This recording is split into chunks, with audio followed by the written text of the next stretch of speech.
Kennett, Zenith Cablevision. Thank you for watching. It's time for talk. Each evening at this time, Monday through Friday, Rosemary interviews local personalities and others who bring items of interest to this community. Tonight, Rosemary takes us by means of portable camera out of our studios and maybe into your neighborhood. And now, it's time for talk. We're at a retirement party, and it's Larry Jones' retirement party, and it said you're thinking retirement. Now, what does that mean? Well, I think it appears to show doubt, but this time it's for real. Okay, I've heard rumors before. Yes. All right, but this is for real. That's right. And at the table, there are pictures and hard hats and all sorts of things, but explain this. This was my very first board meeting after I was officially the utility manager, and it was January the 5th, 1976. And going around here is Taylor Miles. We're here. Right, Dr. Okay. John Scott, and of course myself at age 28. Uh-huh. And then Terrell Baker and Donald T-Bone Hall. Okay. And they really, I think, looked kind of worried. And well, they may have. I would have been if I'd been them. All right.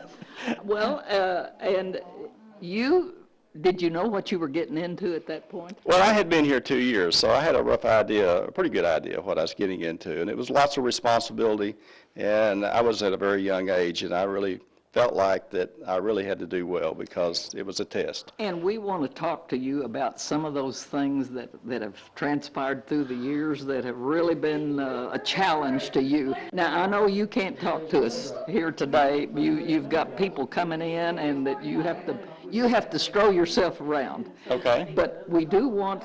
When are you officially going to? When's the last day? The last day of this month, December 31. Oh, really? Really. So we've only got 2 weeks. That's right. Well, are you leaving? I'll be around. All right. I'll be around. All right. So I got too much to do there at the end. All right. All right. So we'll let you go ahead and mix with people, and we do want to get you though. Okay. Lots of things we want to talk about. Okay. Okay. Good. All right. And you're here in the middle of that party by way of Time for Talk camera. And that party is for a man whom I believe has done a remarkable job for the city of Kennett since 1974, to be exact. That's 39 years. If he lives another week or two, he said it'll be 39. At that retirement party, we, of course, visited with everyone and walked around. We met his mother and dad. All right, identify everybody, Larry. Well, this is my wife, Beverly. Okay. And this is my dad, Vivan, and my mother, Wanda, and my sister, Patricia. Okay, he sounded like he wasn't sure of that name. Did he have a pet name for you that wasn't as nice? No, because I'm Pat, Patricia, Tricia. Oh, okay, Trish. you're just everything. All right, so here at this reception, we're meeting a lot of people. Good, good. I see her at Adelphian Club all the time. So here we are.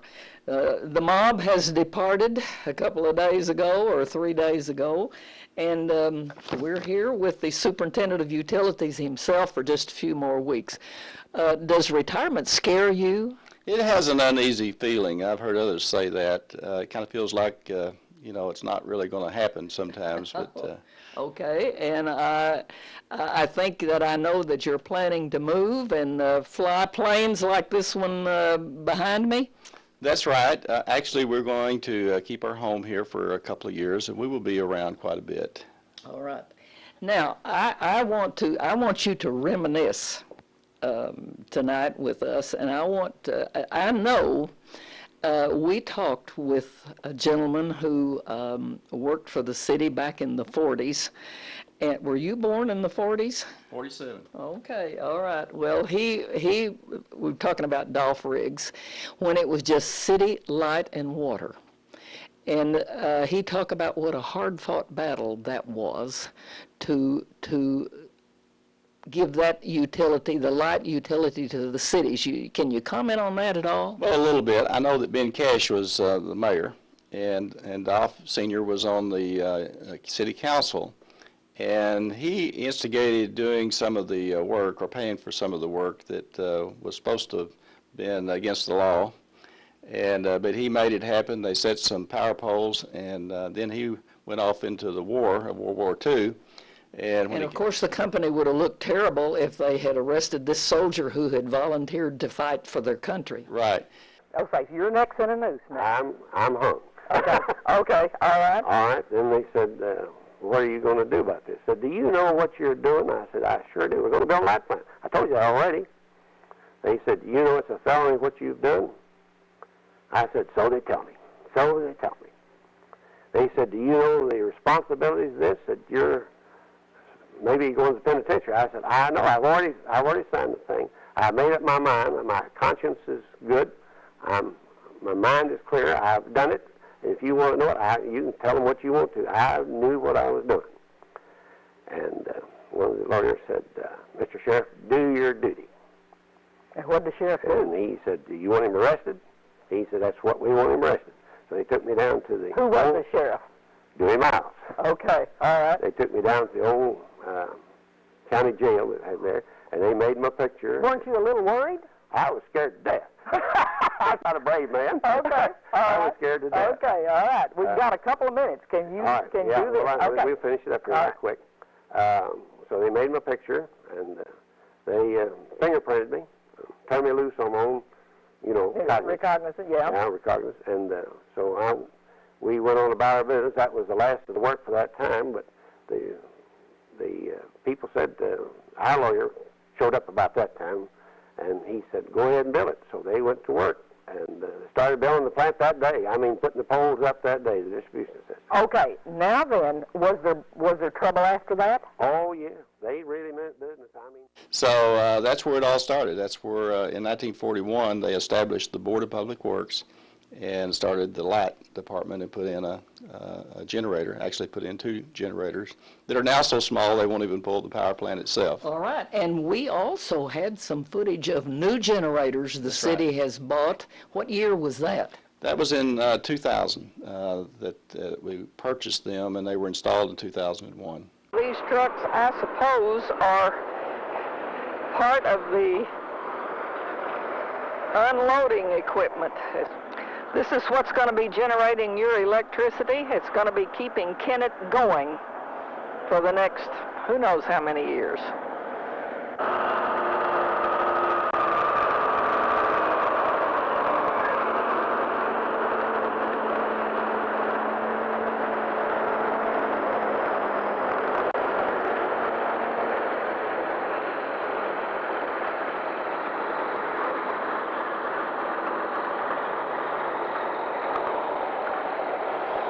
Boy, that is a monster of a unit.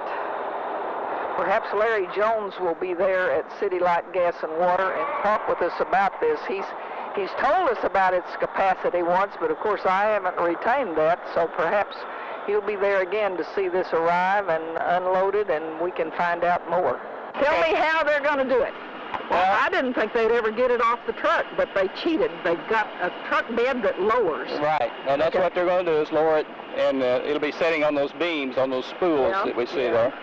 And then there's a hydraulic system that's within the plant, and they'll raise that beam up on this side and come over the top. Now that hydraulic system we're seeing is already, it belongs in the plant? Well, no, it will be temporary, just to unload these. Oh, I see. But once they pull the truck out, they're going to lay some more track so that they can extend that hydraulic system on this side of the engine. They can lift the beam up. They'll lift the one beam on this side up, and so they will actually have a lifting device on both sides of the generator, and then they'll roll it in and then set it down in place. And they'll be sitting on springs, which is different than any of the units we have now. Are the springs intact in there? Are the springs already in there? They're in there. You can see them. Can we see? Sure. Can we look on the floor and see the springs? Yes. Now, why are they going to be on springs? It helps dampen the vibration. The old plant actually shakes the ground a little bit around here. These units will be on springs to dampen all that out. Was that the first big thing you had to do for the city? I can tell by the shake of his head that is a question that cannot be answered in a sentence. Well, that was probably the most expensive thing we did. The power plant addition was $7.5 million, and we purchased the natural gas system in 1984. Okay, now that's really, you know, we came out and we have a picture of you picking up the G for the gas, city, light, gas, and water. And I thought I would never be able to remember to put that G in CLGW. Now, there were a lot of things that had to go on in that, and when we walk in perhaps and sit down, maybe you could tell us a little bit of the background and history of that. But right now, where is this gas line going to go? How does it fit up here? Well, we're going to be city, light. Oh, you mean that was left purposely there? Yes, over 4 years ago. I guess it's a good thing we went ahead and bought the letters, because the probability is pretty good that they've changed the design by now. So that was our thinking back then, to be sure to get letters that we could bolt on and go ahead and use later on. Okay, so this is going to go up something like, well, I can't even reach it, but right up in here. That's right. City light, gas, and water. Right. All right. If you don't mind, could we go in and maybe chat with you a few minutes about the boardroom of the city light, gas, and water? I'll have to learn to put the gas in there now, since that's what. But talk to me about that change that took place starting in 1980. Well, in 1980, there was an election to pass a bond issue, do the funding for purchase of the natural gas system, and of course, Associated Natural Gas, which was also part of APNL, a power company that also served electricity in Kennett, really didn't want to sell. But due to the franchise having a provision that the city had the option to buy. Did the franchise have this provision? It did have that provision in it from day one. And since we were in the power business, and since we were burning natural gas in our power plant, it was a good fit to own the natural gas system. So that election occurred in August of 1980, and to my surprise, because it was the opposition was quite strong from the employees of Associated and the other surrounding areas that Associated owned. They sent their employees to go door to door. I was really surprised that it passed almost 2-1. Okay, and it was a hefty sum of the city to be taxed, for the people to be taxed. Well, it was a $2 million bond issue, which would be repaid strictly with the revenues from the operation of the gas system.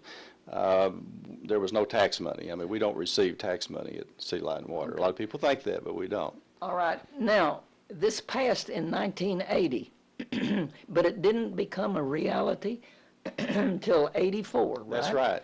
Because at that particular time, there was thought that we were running out of natural gas, and there was all these allocations, so we had to get approval from the Missouri Public Service Commission, and we also had to get approval from the federal government, the Federal Energy Regulatory Commission. All right. Now, all the time they're fighting you to keep this from happening.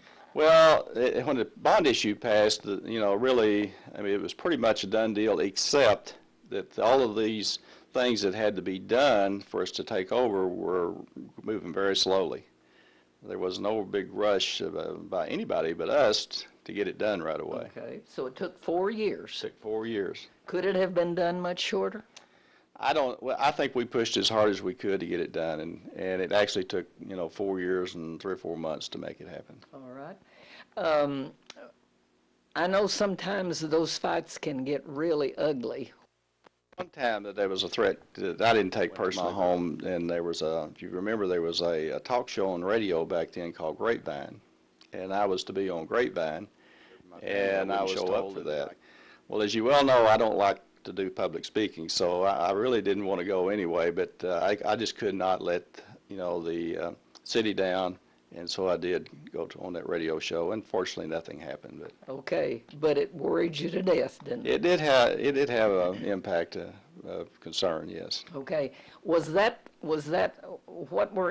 there any other obstacles that were unnecessarily put in your way to do this? Well, there was, there was scare tactics that was put out there that we would blow up the whole town. We didn't have the experience. Yes, now I remember hearing that. Well, they don't know anything about gas. They're light people. And how did you get around this business? Well, we hired someone who had gas experience by the name of Ron Walker, and he is retiring with me this year, by the way. And He came on board with natural gas experience, and we hired, employees. All of them were new. We did hire another fellow that had some experience with welding gas pipelines, so that we